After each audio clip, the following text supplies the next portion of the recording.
नमस्ते सारे भाइयों को। आशीष ग्रोथ इंस्टीट्यूट में आपका स्वागत है। देखो मार्केट कैसे लिक्विडिटी लेता है। अभी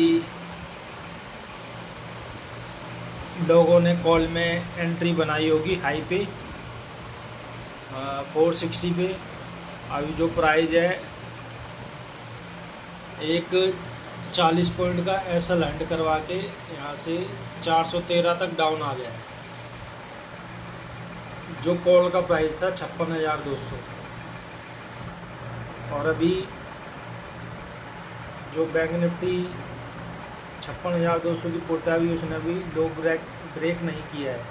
और जहाँ जो कैंडल फॉर्मेशन हो रही हैं वो एक लॉन्ग वीक के साथ हो रही है, जो ये दिखाता है कि मार्केट लिक्विडिटी ले रही है और लिक्विडिटी लेके फिर जहाँ हम सोच रहे हैं कि अपसाइड निकलना है, लेकिन उसका अपोजिट वो निकल जाएगी। तो आप ज़्यादा से ज़्यादा इस वीडियो को लाइक करें, सब्सक्राइब करें, क्योंकि जो एकदम से हमें एंट्री प्लान नहीं करना है। जब तक पुट वालों का एसएल नहीं कटेगा कॉल में एंट्री बनेगी नहीं। और ज़्यादातर लोग अपना सपोर्ट के नीचे अपना एसएल प्लान करते हैं। जैसे मान लो जिस कैंडल में उन्होंने एंट्री ली उसके हाई पे, उसके डाउन साइड का उनका एसएल होता है।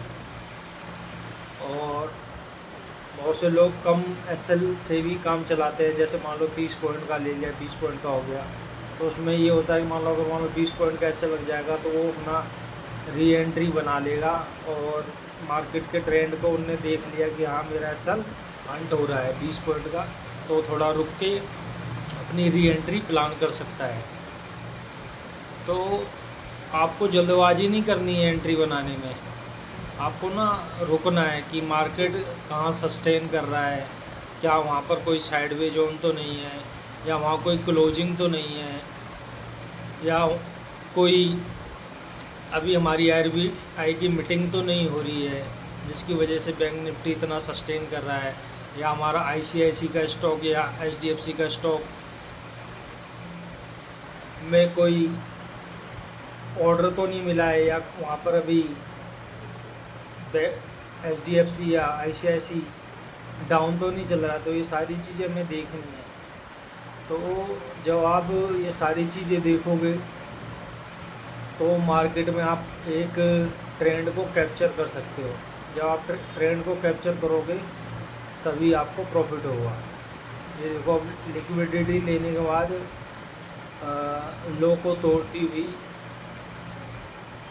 56,200 के लो को तोड़ती हुई पुट।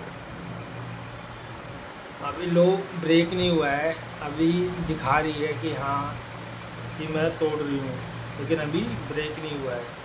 और यहाँ पर ये दिख रहा है कि वो अपने क्लोजिंग तक आ चुकी है, लेकिन अब ब्रेकआउट दे दिया, लेकिन वो उसने अपना हाई नहीं तोड़ा है पुट ने।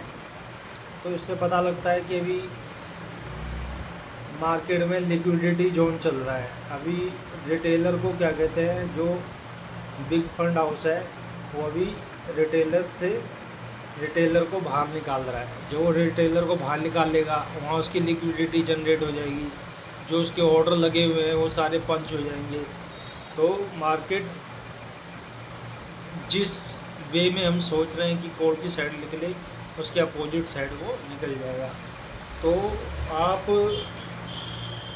को तीनों चार्ट देखने बहुत ज़रूरी है, जैसे बैंक निफ्टी और कॉल और पुट, जो इसके प्रीमियम होते हैं, जो इसके कॉन्ट्रैक्ट्स होते हैं। जब हम कॉन्ट्रैक्ट्स में देखेंगे तो हमें सारी चीज़ें, जो भी हमारा प्रीमियम डिके हो रहा है, सारी चीज़ें हमारी क्लियर हो जाएंगी। तो अब हमारी एंट्री हो चुकी है 470 पर, और ये अपना लो ब्रेक कर दिया है पुट ने।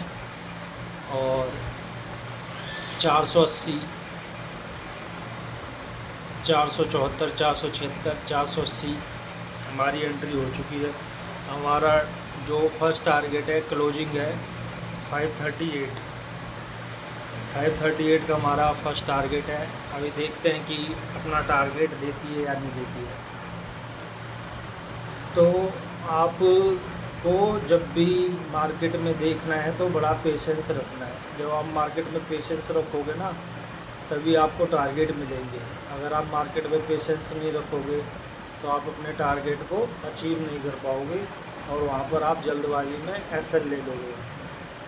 देखो मार्केट 480 पे जाने के बाद 483 पे चल रही है अभी हमारी पोजीशन। और ये वीडियो ओनली एजुकेशन पर्पज़ के लिए है, ना हम किसी को टिप्स प्रोवाइड करते हैं, ना हमारा कोई पेड चैनल है।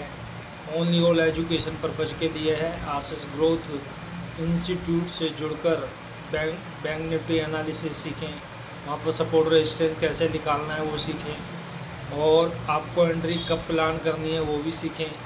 जब आप एंट्री प्लान करना सीख जाओगे, और मैं तो बिगिनर्स के लिए ये कहता हूँ कि ज़्यादा से ज़्यादा बिगिनर्स अपना पेपर ट्रेड करें।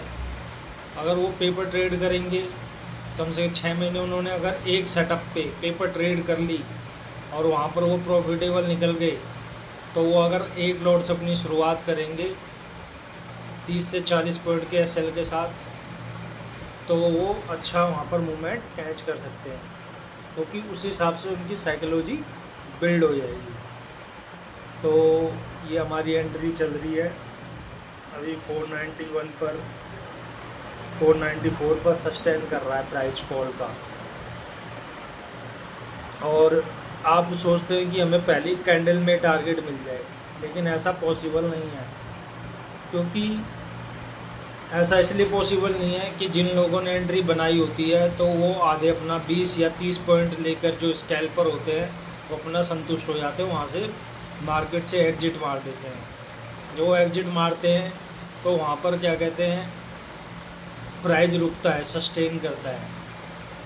और जब प्राइस रुकता है, सस्टेन करता है, तो वो 5-10 पॉइंट नीचे भी आ जाता है और 5-10 पॉइंट ऊपर भी जा सकता है। तो इसलिए आप विशेष का ध्यान रखें अपने टारगेट का, जहाँ पर आपने एंट्री प्लान करी है उसके ऊपर कोई क्लोजिंग या डे हाई डे लो तो नहीं है। तो आप जब इस चीज़ का ख्याल रखेंगे तो आप एक अच्छी एंट्री प्लान कर सकते हैं। तो ये हमारा क्लोजिंग का टारगेट के पास है, 525 क्लोजिंग के टारगेट के पास चली, और ये हमारा क्लोजिंग का टारगेट उसने टच कर दिया है 538। ये हमारा टारगेट डन हो चुका है।